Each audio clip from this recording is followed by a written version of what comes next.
Podcast Go Outside. Série Gente das Águas, com Maria Clara Vergueiro. Bem-vindos e bem-vindas ao Gente das Águas, essa série especial de podcast da Go Outside.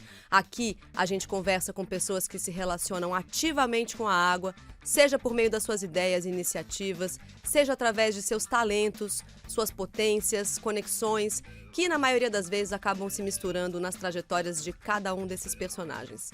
O nosso convidado de hoje é o biólogo Glauco Kimura de Freitas, que atua à frente dos projetos de ciências naturais da Unesco, a Organização das Nações Unidas para a Educação, a Ciência e a Cultura.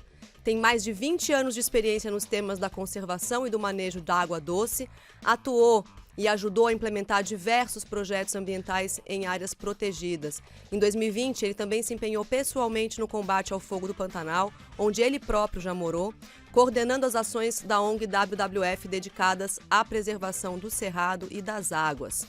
Por causa de tanta experiência nesses temas, eu aqui fiz um resumo bem enxuto de tudo que ele já fez e faz, é um consultor precioso, tanto para o setor privado como para o setor público, todo mundo que tem interesse em buscar soluções para as causas urgentes relacionadas à água. Glauco, bem-vindo, muito obrigada por aceitar esse convite. Eu estou, como eu disse, muito feliz de ter a oportunidade de conversar com você, porque eu acho que é uma chance que a gente tem de falar de assuntos difíceis e de um jeito mais acessível para tentar trazer objetividade ao que cada um de nós pode fazer já. Bem-vindo. Bom dia, Maria Clara. Muito obrigado pelo convite. Eu estou muito feliz também de estar nesse papo com vocês hoje. E Glauco, como eu tinha te falado quando a gente primeiro conversou sobre a possibilidade dessa conversa, a gente tem começado esses papos com uma espécie de ficha básica dos nossos convidados. Assim a gente aquece um pouco e as pessoas que estão ouvindo a gente já têm uma prévia de quem é essa pessoa que está falando do lado de lá, porque afinal de contas de mim já está todo mundo cansado, todo mundo já ouviu muito. Esse quadro se chama Eu por Mim. Então vamos ver agora como é que o Glauco se define no Eu por Mim. Nome: Glauco Kimura de Freitas. Ocupação principal: Eu sou oficial de projetos de ciências naturais da Unesco no Brasil. A sua característica mais marcante? Olha, eu me considero muito meticuloso, metódico e observador, né? Como todo bom virginiano e introspectivo. A sua definição de felicidade? Olha, é uma pergunta difícil, viu? Mas eu acho que, para mim, felicidade é quando meu filho dorme no meu peito, né? Ele era pequenininho até pouco tempo atrás e ele dormia assim no meu peito. E hoje ele está um pouco maiorzinho, ele está com 3 anos e meio, mas ainda assim, às vezes ele descansa assim no meu ombro, e isso para mim é definição de felicidade pura. A qualidade que você mais gosta e admira em alguém? É aquela que está um pouco rara nos dias de hoje, que é a empatia, é a capacidade de se colocar no lugar do outro. O seu principal defeito? Bom, defeito eu tenho vários, né? Como todo ser humano falível, eu tenho vários, e é muito difícil, né, a gente visualizar os nossos próprios defeitos, porque muitos deles estão nos nossos pontos cegos. Mas eu acho que o meu principal defeito é ser muito exigente e crítico. Uhum. Esse é um daqueles que eles levam a outros problemas, né? Eles levam a outros defeitos. Eu acho que o nosso principal defeito sempre é aquele que tem eco, né? Exato. Um talento pessoal ou um superpoder que você gostaria de ter? Eu gostaria de saber dançar, viu? Eu sou muito ruim nisso. Já passei muita vergonha já na minha vida. A sua palavra favorita? Minha palavra favorita é paz. Nunca foi tão favorita como agora. Um ídolo? Olha, ídolo eu não tenho. Mas eu tenho profunda admiração com o que eu posso chamar de bodhisattvas da vida moderna. Bodhisattvas são seres iluminados, né, que só buscam a sua autorrealização, sua iluminação, se todos conseguirem, junto com ele, se iluminarem. Então, eu tenho profunda admiração pelos bodhisattvas da vida moderna, como, por exemplo, né, a Yusra Mandini, né, que é aquela nadadora síria que conseguiu salvar várias vidas, né, de refugiados sírios num bote, né, quando ela nadou e conseguiu empurrar o bote, salvando as pessoas, né, que estavam ali. A Malala Yousafzai, que é embaixadora, né, já é prêmio Nobel, né, que realmente colocou em risco sua própria vida para garantir a educação de meninas, numa situação muito conflituosa. Aquela professora, né, que acabou falecendo, né, num incêndio lá em Januária, não Janaúba, né, em Minas Gerais, em 2017, salvando a vida de centenas de crianças, dezenas de crianças ali, e principalmente a minha mãe, né? Minha mãe, eu acho que é a principal bodhisattva que eu conheço, que realmente largou tudo para cuidar da família, dos filhos.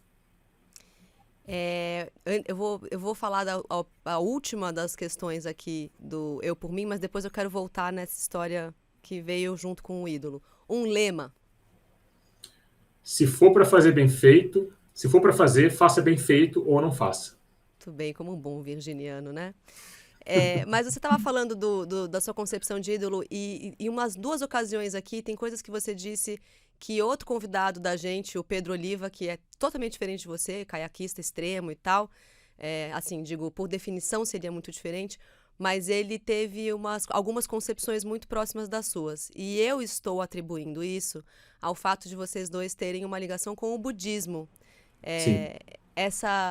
Tanto a sua palavra favorita, como a sua ideia de ídolo morar nessa concepção das pessoas que fazem pelos outros, foram coisas que esses dias o Pedro Oliva conversou comigo também.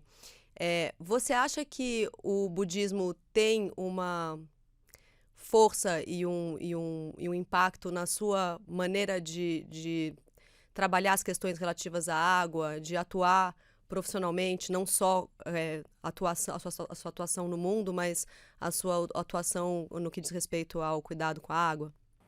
Perfeitamente, Maria Clara. Assim, muito, muito mesmo, né? Eu sou de uma família de imigrantes japoneses, né, por parte de mãe. Meus avós imigraram no Japão, e eles trouxeram com eles essa bagagem do budismo.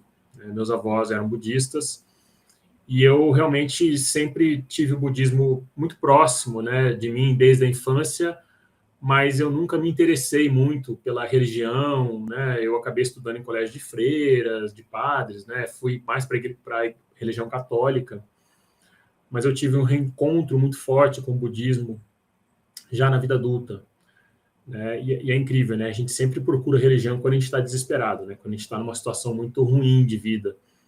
E realmente ali eu pude ver que muitos conceitos, né, que o budismo traz, eles têm uma relação muito próxima com os conceitos ecológicos, né, os conceitos de conservação do meio ambiente. Então, só para dar um exemplo, né, para mim um conceito muito poderoso é o conceito do caminho do meio. Né, quando Siddhartha Gautama se senta, né, debaixo da figueira para meditar, para alcançar a iluminação, de uma forma tão obcecada que realmente ele começa a não comer e não beber e começa a sofrer um estado de inanição, desidratação e quase leva à morte. E aí uma pessoa, né, uma camponesa, oferece a ele uma tigela de alimento, uma tigela de arroz, e ele então se recupera daquele estado, né, de quase morte e chega à conclusão de que para você alcançar a autorrealização, a meditação, a iluminação, você precisa cuidar do seu corpo também, não só da sua mente. Então, corpo e mente estão muito conectados e a partir daquele momento surgiu esse conceito do caminho do meio, que é o caminho da ponderação. Uhum. É o caminho do não exagero, do não extremo. Né? Então, isso é muito importante, né, quando você fala de conservação do meio ambiente. Por que eu vou esgotar um recurso, né, a ponto de outras pessoas sentirem falta daquele recurso e até eu mesmo, se eu posso usar ele de forma sustentável, pausada, ponderada e cuidadosa? Então, isso, para mim, são alguns insights que eu tenho, assim, né, entre budismo e conservação do meio ambiente. E aí, falando toda essa abundância, eu estava falando de ponderação, mas o Brasil é um país que é muito, né? É tudo muito, é muito grande, tem esse monte de recurso de todas as ordens, é tudo alto, né? Minha filha, quando era pequena, falava alto, fala mais baixo, ela falava assim, é que a minha felicidade é alta. Então, eu acho que o Brasil tem essa coisa de que é tudo alto, né? Assim, a gente tem muito recurso hídrico. A gente sempre ouve dizer que o Brasil é um gigante também nisso, né? E dos efeitos concretos da destruição dos nossos recursos naturais, a crise hídrica talvez seja essa realidade mais difícil de ser ignorada, porque ela chega no dia a dia das pessoas, né? Na torneira, na falta de água para cozinhar. Você acha que esse impacto direto no cotidiano ele está contribuindo para que ações mais rápidas comecem a surgir? Ou você acha que a preocupação com a água acaba sendo maior? Ou então é só uma abstração que é tão grande quanto as outras? Bom, vou pegar um gancho, Maria Clara, dessa sua primeira fala, né, sobre a cultura da abundância no Brasil. Existe, como você tem toda a razão, né, o Brasil é um país de dimensão continental, existem vários Brasis dentro do Brasil, e a água, consequentemente, né, devido a essa diversidade geográfica, diversidade social, ela também está muito diferente nesses diferentes Brasis. Então, você tem aí regiões super abundantes, né, de água, como a região norte, onde vive a menor porcentagem da nossa população, e você tem lugares altamente estressados, né, bacias hidrográficas estressadas, né, pelo consumo excessivo, porque tem uma concentração populacional enorme, como a região sudeste. Então, nós vivemos esses dilemas, né, num país de abundâncias, né, mas a cultura da abundância ela está em todo mundo, né, eu acho que de norte a sul. E, consequentemente, a gente tem usado muito mal esse recurso, né, muito mal, e não estamos sabendo aproveitar, né, as vantagens climáticas que nós temos, toda essa abundância de uma forma racional e sustentável. Então, como por exemplo, né, o Brasil possui 12% da água doce do mundo. Só que a gente tem que lembrar que água doce no planeta é muito pouco, né? 97%, 97,5% da água que existe no planeta é água salgada. Do restante, né, que é 2,5%, nós temos ali grande parte desses 2,5% de água doce restante em calotas polares, em geleiras, né, em aquíferos. Então, só temos 0,3% de água doce superficial disponível em lagos, rios, etc. E desse 0,3%, muito pouco, eu não tinha é a muito menor pouco. ideia. É muito pouco, é muito pouco. E desse 0,3%, você tem países aí que tem 12%, que é o caso do Brasil. Então, a gente está, digamos assim, na primeira classe, né, dessa viagem da água, né? Assim, se for colocar os países em classes, né, o Brasil está na primeira classe. Só que a gente tem que lembrar que tem países que realmente não têm água, são países semiáridos, onde as pessoas estão tendo que pegar água do oceano, dessalinizar para consumir, para usar, estão tendo que pegar água com aquelas redes, né, de orvalho, né, que captura a água de umidade de orvalho, né, que é o caso de Israel, que tem essa tecnologia. Então, nós brasileiros, a gente tem que olhar também um pouco, né, para o resto do mundo, né, para a gente para a gente dar valor ao recurso que nós temos, né? Então, eu acho que isso conecta muito com aquela palavra que eu gosto, que é empatia, né, se colocar no lugar do outro, né? Então, cabe a nós brasileiros cuidar muito do recurso, porque o mundo está passando sede, né? Nós temos 2 bilhões de pessoas, 26% da população mundial, que não tem água potável e segura nas suas casas, nas suas torneiras. É muita gente. 2 bilhões de pessoas, é muita gente, né? Bom, nós começamos a sentir no Brasil um pouco quando as crises hídricas começaram a afetar o Centro-Sul, né? Vamos ser bem claro aqui, né? Que é a região rica do país Onde que é o quando PIB, apita, né? exato, onde o PIB brasileiro está concentrado, onde grande parte da população está concentrada, onde os formadores de opinião e a economia, a riqueza está concentrada, aí nós conseguimos começar a olhar para a água com outros olhos, o que é muito bom, tá? Toda crise gera uma oportunidade, porque, na verdade, a região semiárida já convive com essa situação há 200 anos, né? Então, eles aprenderam a conviver com a seca. E aqui a gente está dando os primeiros passos, né? Porque isso começou a surgir, acho que mais fortemente foi aquela crise hídrica de 2014, né? Que realmente foi muito marcante, né? São Paulo quase ficou sem água, teve que acessar água do volume morto, né, do Cantareira, Belo Horizonte, né, se for pegar a região sudeste, 44 milhões de pessoas ficaram com dificuldade de acesso à água, né, algo inédito na região sudeste, né, em 2014. Então, a partir daquele momento, houve uma virada de chave, assim, né, de, poxa, peraí, né, não é tão abundante quanto a gente pensou, a gente não pode desperdiçar tanto quanto a gente está desperdiçando. Então, foi muito bom.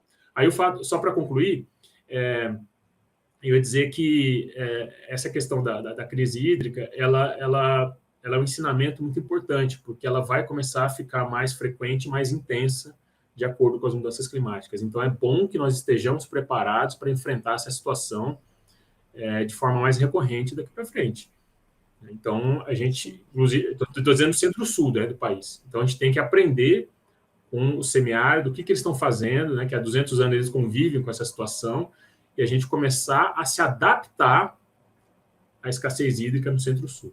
E até ainda meio junto nas questões que a gente estava falando, a história de você ser um gigante em termos de recursos hídricos, eu queria saber se vocês que pesquisam e que são cientistas dessas questões todas, estudiosos dessas questões, relativizam, por exemplo, você citou a situação de Israel, com pouquíssimos recursos consegue realizar muito.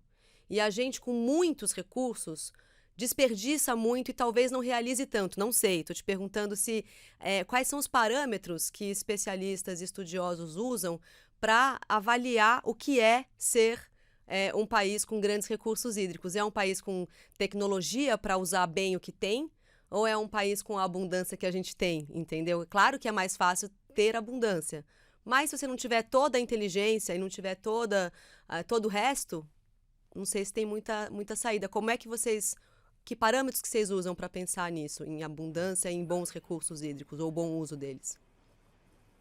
Bom, a chave, né, acho que, como você bem disse aí, eu concordo bastante com o que você disse, né? Tecnologia, conhecimento científico, ciência, tecnologia e inovação.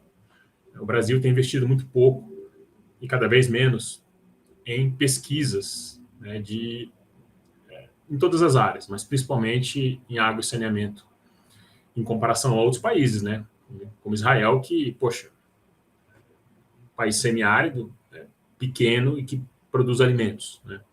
Lá eles investiram muito em tecnologia. E quando a gente fala de tecnologia, a gente pensa assim, poxa, construção de foguete, nave espacial, laboratórios caríssimos, né, de ficção científica, que a gente vê, né, em filmes. Na verdade, quando a gente está falando de tecnologia, às vezes a gente tem que olhar para as tecnologias sociais, que são aquelas tecnologias que surgem espontaneamente no nível Da comunitário. necessidade, inclusive, né? Exato. Israel se tornou esse gigante tecnológico no que diz respeito à água por uma questão de necessidade mesmo, histórica, né? Exato. E, poxa, se você pegar aqui no Brasil, né, região semiárida, eles desenvolveram as cisternas.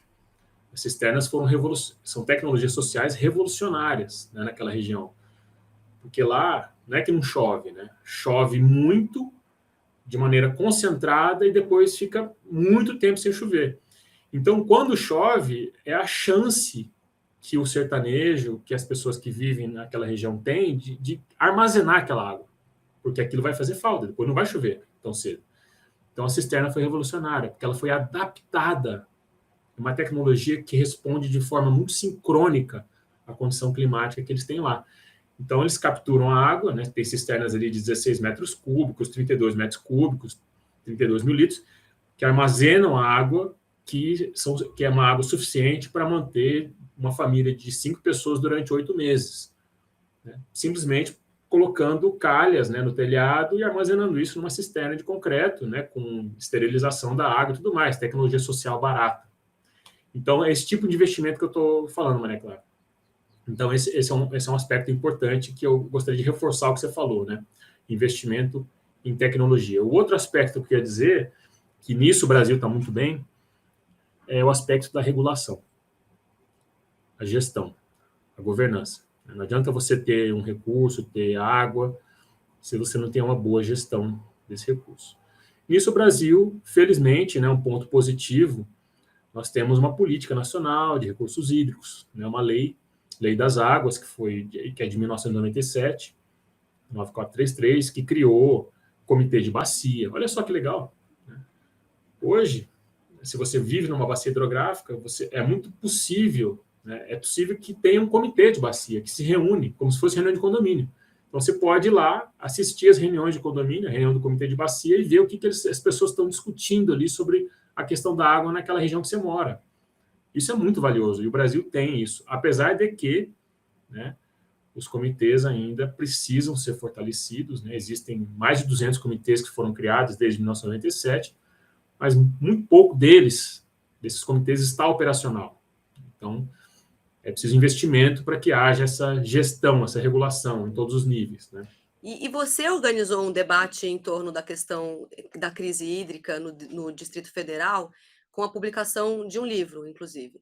E aí eu tenho 2 perguntas ainda sobre crise hídrica. Primeiro, o que é que define, quais são os parâmetros que definem uma crise hídrica, e qual que é a sua avaliação sobre a forma como o setor público e o setor privado estão respondendo para tentar reverter esse quadro, seja lá no Distrito Federal, onde você estudou um caso específico, ou do que você tem observado no país inteiro, como você acabou de dizer, tem tido governança, tem tido uma boa gestão. Então, primeiro, explica para a gente, como se a gente fosse criança, o que configura uma crise hídrica e como é, então, que esses 2 setores, público e privado, estão se articulando para responder. Tá. Bem, na verdade, quando você fala de crise hídrica, a gente está falando de restrições no abastecimento de água da população, né? Isso configura uma crise hídrica. Restrições no abastecimento de água da população, restrições no abastecimento de água para os setores agropecuário, industrial, que usam água. E aí, isso é um ponto que eu queria deixar claro, né? Nós, no Brasil, nós construímos reservatórios para armazenar água, tá? Isso é um método que o Brasil adota, né, desde o período colonial, né, de armazenar água para abastecer plantações, rebanhos e cidades, né? A gente não se preocupou muito em investir em formas alternativas de abastecimento, né? Então, a gente colocou muitos nossos ovos numa cesta só, né, que são reservatórios. Então, os reservatórios, eles são os grandes indicadores para nós das crises hídricas, porque é ali que a gente vê os níveis de água, né, como é que eles estão. Então, os reservatórios têm réguas, né, e os rios também, que abastecem esses reservatórios, também são monitorados através de vazão, né, que é a quantidade de água que escorre naquele canal ali. Bem, então, aqui no Distrito Federal, por exemplo, como você disse, né, a crise hídrica de 2016, entre 2016 e 2018, ela também foi detectada porque a maior parte do uso da água no Distrito Federal é para consumo humano, né? O Distrito Federal não é uma zona industrial, né, como São Paulo, o eixo São Paulo e Rio de Janeiro. Então, aqui o indicador é muito torneira mesmo, né, água na torneira das pessoas. Então, o nível realmente chegou muito próximo do volume morto aqui no Distrito Federal. Então, naquele momento, né, eu trabalhava, inclusive, na Agência Reguladora de Águas, naquela época, né, foi feito toda uma regulamentação, uma normativa estabelecendo zonas, como se fosse assim, um farol, semáforo mesmo, né? Zona vermelha, zona amarela, zona verde. E aí, cada zona dessa, ela tinha uma resposta que tinha que ser dada, né? Então, se o nível da água chegasse na zona amarela, olha, chegou na zona amarela, então... X providências. X providências. Já vai ter que, sei lá, reduzir a vazão de água em X regiões administrativas. Chegou na zona vermelha. Então, vai ter que suspender, vai ter que fazer rodízio de água, fornecimento uma vez por semana em tal região administrativa. Então, isso aí é gestão, né? É resposta de gestão. Então, isso configura uma crise hídrica. E aí eu já meio que estou respondendo, né, o segundo ponto que você colocou, né? O que o setor público, o setor privado está fazendo para reverter, né, e superar esses problemas. No caso do setor público, né, eu acho que o bom exemplo são as agências reguladoras, que elas estão ali justamente para fazer esse monitoramento e dar respostas, né, tomar ações imediatas. E eu vejo assim que o Brasil precisa fortalecer muito suas agências reguladoras, né, de água e saneamento. Muitos estados não têm nem agência reguladora, né? Então, elas têm que ser fortalecidas e também as concessionárias, que são as empresas que distribuem água, né, e tratam o esgoto. Essas agências regulam essas concessionárias. Então, esse binômio agência e concessionária precisa ser bastante fortalecido. Então, essa é uma resposta que espera-se muito do poder público. Vamos ver, né, com esse marco legal do saneamento, que foi aprovado no ano passado, se isso vai melhorar. Né? Espero que sim. Né? Precisa de investimento, custa dinheiro você manter agências reguladoras fortes nos estados, né, e também fortalecer os comitês de bacia. Espero que com a aprovação do marco regulatório do saneamento do ano passado, isso se concretize. Já o setor privado, eu acho que também está muito mais consciente porque começou a faltar, né, água para a produção de alimentos, bebidas. Né?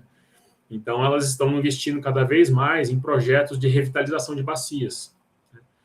Que é o ovo na outra cesta que eu falei. Né? Não adianta a gente também só olhar para reservatório se você tem bacias hidrográficas degradadas. A bacia hidrográfica é o grande reservatório natural. Né? Então, você tem que manter a vegetação ali, manter o solo para que a água possa infiltrar, alimentar os aquíferos e ter ali um armazenamento natural da água, que é subterrâneo, aquífero. Aquilo ali é uma fonte de água muito importante. E sem bacias hidrográficas cuidadas, né, isso não acontece. Então, eu tenho visto o setor privado cada vez mais investindo em projetos de revitalização de bacias, em governança também, enfim, e tecnologias alternativas, tecnologias sociais, né? Existe até um banco, né, que investe em tecnologia social para água e saneamento. Muito interessante isso. Importante. Eu não sei o quanto de todas essas coisas são recentes, né, ou se já estão acontecendo há mais tempo, mas em 2018 o Brasil recebeu o Fórum Internacional da Água e você estava lá atuando junto justamente à Agência Nacional de Água e o Banco de Desenvolvimento Mundial para realizar esse encontro que foi histórico, porque foi a primeira vez que ele se deu aqui no Hemisfério Sul e naquela ocasião você pontuou num vídeo que 78% dos empregos do mundo estão relacionados à água. E isso já é uma conexão, já faz um laço muito forte com o setor privado, né? Com a necessidade, no mínimo, dessas empresas, das grandes empresas, se preocuparem e se colocarem à disposição de investimentos em tecnologia, em soluções, né? Eu te pergunto, nesses últimos 4 anos, você, desde que aconteceu esse fórum, e que você teve a oportunidade de, né, ver todos aqueles debates sendo realizados amplamente, né? Qual é o saldo desses 4 anos, assim, entre intenção e ação? Não sei se parte desse saldo está aí nessas suas respostas anteriores, mas rolou uma mudança grande de 4 anos para cá, depois do fórum? Olha, Maria Clara, eu queria ser otimista, mas o saldo, eu não sei, eu acho que uma das minhas características ali que eu falei, mais marcantes no começo, é ser crítico. Crítico e exigente, né? Então, me perdoem se eu estou sendo muito crítico e exigente, mas eu esperava mais, eu espero mais, né? Eu espero muito mais. Eu acho que a gente realmente precisa investir mais Bom, teve a aprovação do marco legal do saneamento, tá? É uma promessa do setor privado de que vai ter, assim, a gente vai ter investimentos vultosos, que a gente vai conseguir a universalização do saneamento, sei lá, nos próximos 30 anos. Universalização, só para que todo mundo saiba, é um termo que é usado onde 100% da população tem acesso à água potável e segura e 100% da população tem acesso a coleta e tratamento de esgoto, tá? Isso é a universalização do saneamento. E você tem esse número de como é hoje, pelo menos no Brasil? Quantos por Tem, cento da população tem acesso à água potável e a esgoto? tenho sim. Hoje, no Brasil, né, cerca de 84%, mais ou menos, das pessoas já têm acesso à água potável segura. Ou seja, nós temos ainda uns 17%, mais ou menos 35 milhões de brasileiros que ainda não têm esse privilégio, por assim dizer, né? Uhum. Agora, esgoto tá pior, né? Nós temos É, aí... eu estava É, animada com esse número de 84. Falei, nossa, que bom, eu tinha a impressão que. Mas a questão do esgoto é que me parece muito é, ainda é, deficiente. tá muito eficiente. Nós temos aí mais ou menos 100 milhões aí de quase metade da população brasileira que não tem acesso a coleta e tratamento de esgoto. Tá? Então é muita gente. Eu acho que é um número que me incomoda muito, né? Me incomoda muito. E aí, obviamente, quais são as causas, né, dessa falta de coleta e tratamento? Porque o esgoto está na mão do setor público, os governos não têm capacidade de implementar os projetos, as prefeituras, né, não têm capacidade, e aí veio o marco legal do saneamento, que realmente abre possibilidades de concessões público-privadas, né, para que o setor privado realmente entre e invista maciçamente em projetos de coleta e tratamento, em novas tecnologias, tal, e reverta esse jogo nas próximas décadas. É o que esperamos, né? Mas, por enquanto, está muito cedo para falar. Tá? E aí, assim, a minha grande frustração, né, do que você falou dos 4 anos aí, tem a ver com a COP26, né, de Glasgow, que aconteceu no final do ano passado. Para mim, ali foi um balde de água fria, porque depois de Paris, né, que nós tivemos ali uma celebração, né, de compromissos, onde os países realmente se entenderam, estabeleceram metas de redução de gases de efeito estufa. Mas calma que eu vou chegar, o que isso tem a ver com a água, né? Só para... Uhum. Eu vou chegar lá. Né? Então, 2015, Paris, todo mundo comemorando. E aí, em Glasgow, a gente teve vários assim, passos para trás, né? Onde Índia, China e o Brasil pegando carona aí nessa saída fora dos compromissos, né, de emissão de carbono e gás de efeito estufa. O que isso tem a ver com a água? Carona no retrocesso, né? Vamos Carona no falar. retrocesso.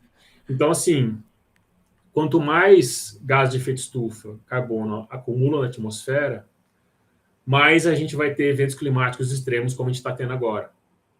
Quanto mais gás de efeito estufa na atmosfera, mais a possibilidade de ter eventos climáticos como grandes inundações e grandes secas. Esse ano é um ano de laninha. A laninha é um fenômeno climático de resfriamento de águas do Pacífico que causa padrões climáticos no nosso continente sul-americano, que é muita chuva no norte e muita seca no sul, que é o que a gente está vendo agora. O Rio Grande do Sul está seco e está chovendo para caramba no sudeste, no norte. Uhum. Isso vai acontecer cada vez mais, né? Frequente, de forma mais frequente e intensa. Então, tem gente que vai morrer de sede, né? Se for El Niño, é o inverso.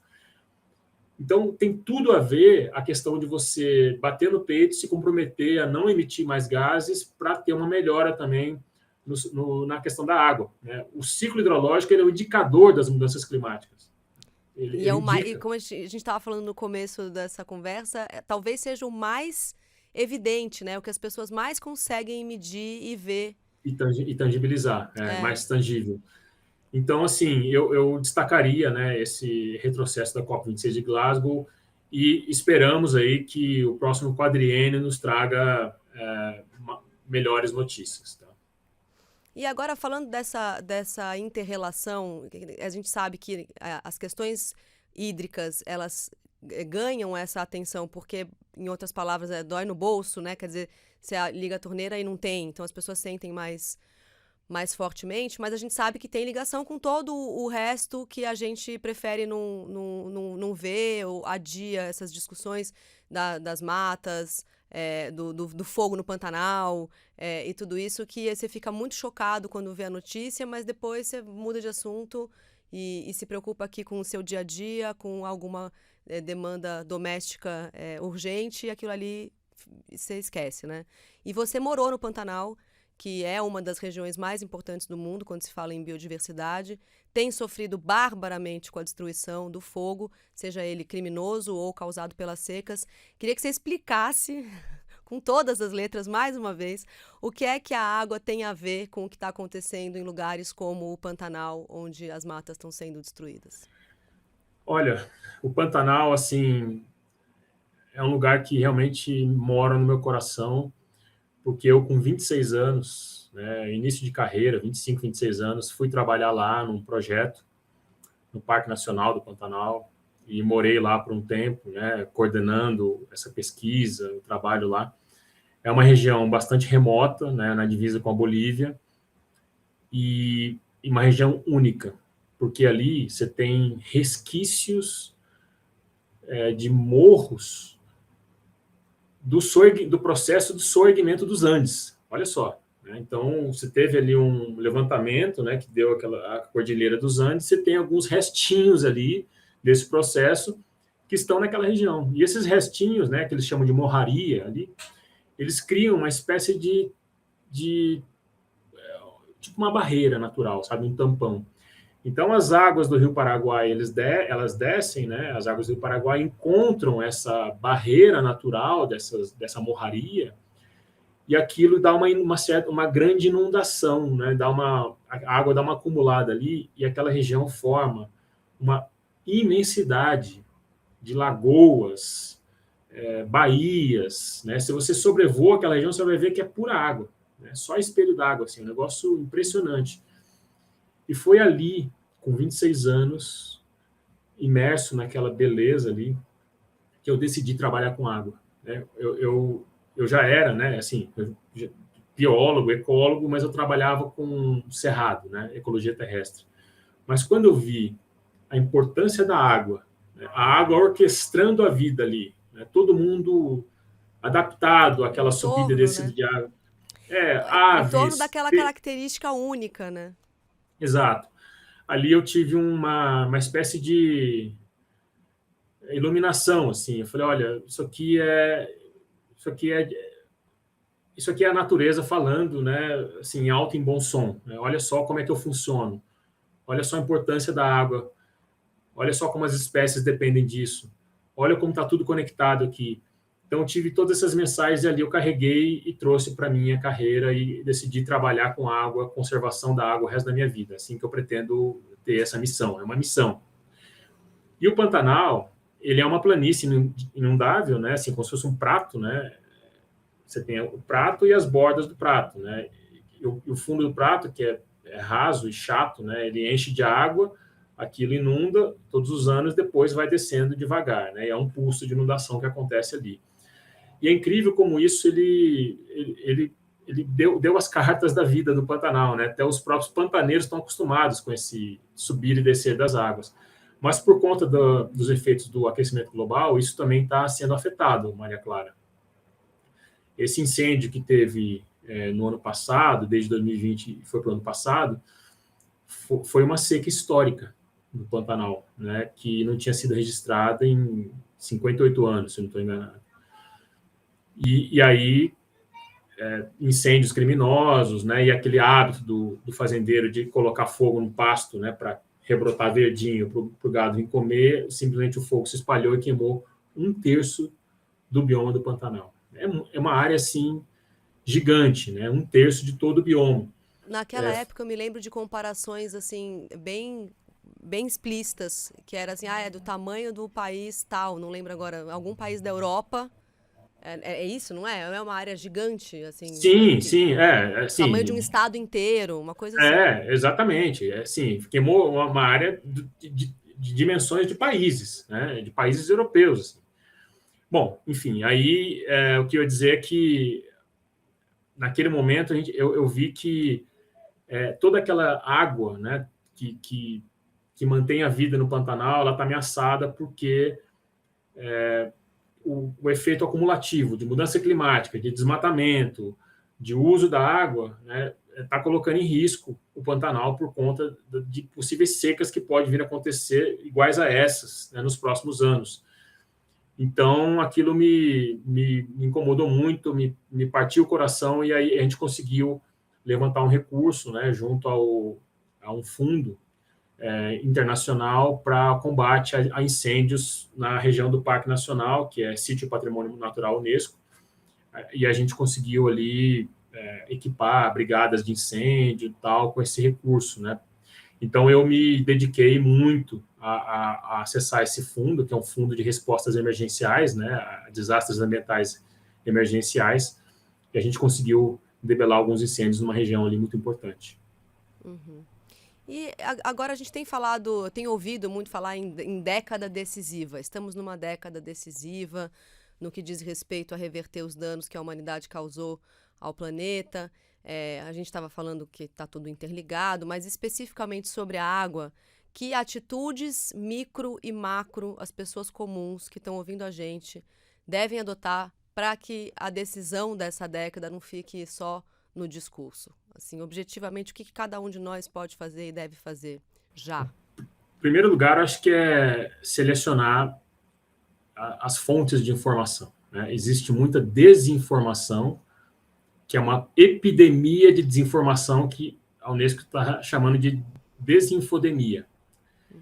Então, acho que o primeiro passo é para as pessoas realmente acessarem os canais corretos de informação, né? Site da Agência Nacional de Água e Saneamento Básico, site das agências reguladoras dos estados, sites dos comitês de bacia, perfis no Instagram dessas agências, ONGs sérias que trabalham com o tema, também tem veículos de comunicação muito importantes. Então, assim, em primeiro lugar, se informar em locais, em fontes confiáveis, né? Então, esse é o primeiro passo. Outra coisa, partir da vontade, né, para a ação, né, realmente de fato. Vou dar um exemplo. Eu, aqui no meu condomínio, eu decidi fazer uma ação aqui, né? Eu decidi reunir todos os administradores dos blocos, né, para fazer um levantamento de como é que estava o uso da água per capita nos blocos, né, e depois a gente fazer um sistema de coleta de água de chuva para que a gente pudesse diminuir o consumo de água em todos os blocos, não de consumo da água nos apartamentos, mas daquela água que é para molhar jardim, etc. e tal. Então, eu tive assim, eu perdi muito tempo, né? As pessoas, elas estão naquela zona de conforto, puxa, vai dar trabalho, sabe? Eu falei, não, eu boto... Já faço tanta coisa. Né? Não, e é verdade, as pessoas estão muito ocupadas tentando, né? Mas eu insisti e estou conseguindo, né? Aos poucos ali, a gente está começando a levantar, né, contas de água, fazendo amostras aqui para ver como é que está o padrão de uso. E, para minha grata surpresa, alguns blocos já têm um sistema de armazenamento de água de chuva, então é mais ou menos revitalizar. E é isso, gente, cada um fazer a sua parte mesmo, sabe? É correr atrás e partir da vontade para a prática mesmo. Isso tem tudo a ver com o recado que eu preciso dar agora, que é o seguinte: faça chuva ou faça sol, partiu economizar água. Feche sempre a torneira quando não estiver usando, o chuveiro ao se ensaboar e tome banhos curtos. Torneira, abriu, usou, fechou. Sabesp. Governo do Estado de São Paulo, trabalho e respeito por você. Glauco, muito obrigada por essa conversa, que eu acho que foi muito rica. Eu espero que tenha inspirado as pessoas e trazido um tanto de informação, né, justamente, para que elas possam encontrar suas próprias maneiras de se colocarem aí à disposição dessa missão que é de todos nós. Mais uma vez, brigadíssima pela oportunidade. Muito obrigado, Maria Clara. Eu que agradeço e deixo um recado aí para quem está ouvindo, né, desse podcast, que realmente sem água não tem esportes, né? Quem adora stand-up paddle, quem gosta de surf, quem gosta de esportes náuticos, aquáticos, realmente vamos lá, pessoal, vamos cuidar daquilo que te cuida, né? Se o esporte faz bem para você, então a gente tem que retribuir. Essa é a mensagem. É isso mesmo. Eu fiquei feliz de ver que você é uma legítima agente da água. Tudo a ver com esse podcast, com esse assunto. Obrigada mesmo. Um beijo para todo mundo. Até a próxima. Obrigado. Tchau, tchau. Podcast Go Outside. Série Gente das Águas, com Maria Clara Vergueiro.